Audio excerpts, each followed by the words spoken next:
কৃষ্ণ হরে কৃষ্ণ কৃষ্ণ কৃষ্ণ হরে হরে হরে রাম হরে রাম রাম রাম হরে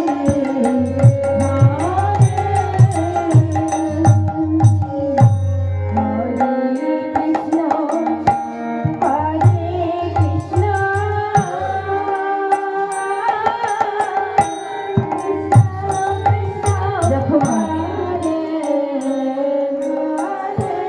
এই জগতের যত কৃষ্ণ ভক্ত আছে সকলে তো কাঁদে গো। স্বয়ং রাধারানী তিনি কৃষ্ণ কৃষ্ণ বলে কত কেঁদেছেন, কাঁদেনি মা? তাই একদিন নারদ মুনি বলছেন কি, প্রভু গো তোমার নাম করে করে এত কাঁদে, তুমি কেন এত তাদের কষ্ট দাও? তারা কি করলে তোমাকে পাবে? ভক্তরা কি করলে তোমাকে পাবে? বললেন কেন নারদ? যদি কোনো ভক্ত একটি মাত্র ফুল আমার চরণে দেয়, আমি তো তার ঘরে রই।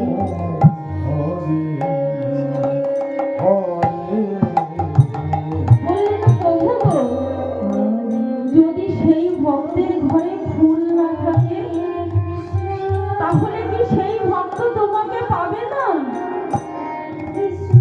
বললেন না, না নারদ, ফুল লাগবে না। কোনো ভক্ত যদি আমার চরণে একটু তুলসী পত্র দেয়, আমি তার হয়ে যাই।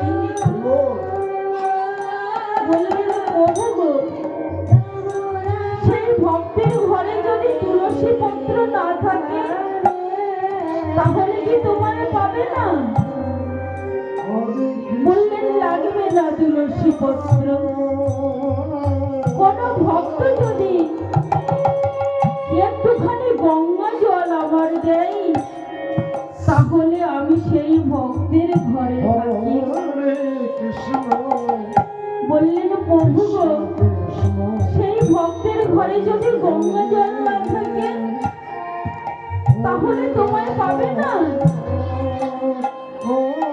বললেন নারদ, গঙ্গা জলও লাগবে না। যে দেখো সকল ভক্তের আমি দুটি করে নয়ন দিয়েছি, একটা নয়নে গঙ্গা আর একটি নয়নে যমুনা। কেউ যদি নয়নে জলে মনে শয়ন করে একবার আমার হা কৃষ্ণ বলে ডাকে,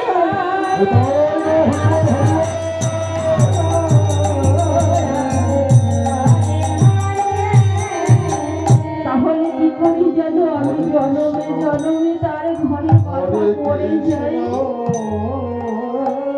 তাই মাগো, যদি প্রভুকে রাখতে হয় হৃদয়ের মাঝে, নয়ন জল পরিশন করে হা কৃষ্ণ বলে পাদ দেখিতে হৃদয়ের মাঝে আমার প্রভু এসে এই হৃদয় মন্দির তৈরি করে দেবে বৃন্দাবন ধাম। নিতাই গৌর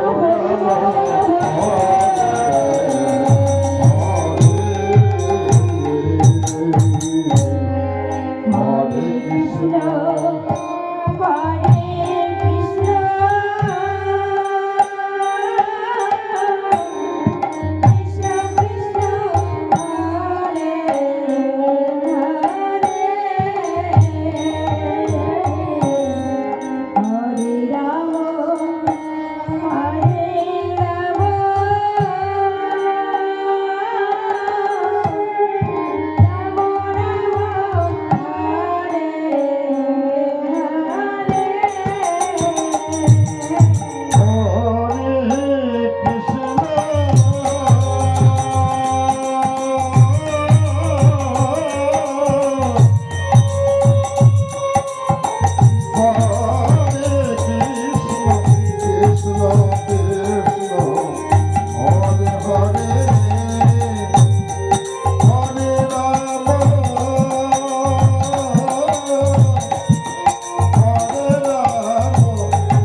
রাম রাম রাম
হরে কৃষ্ণ কৃষ্ণ কৃষ্ণ হরে হরে হরে রাম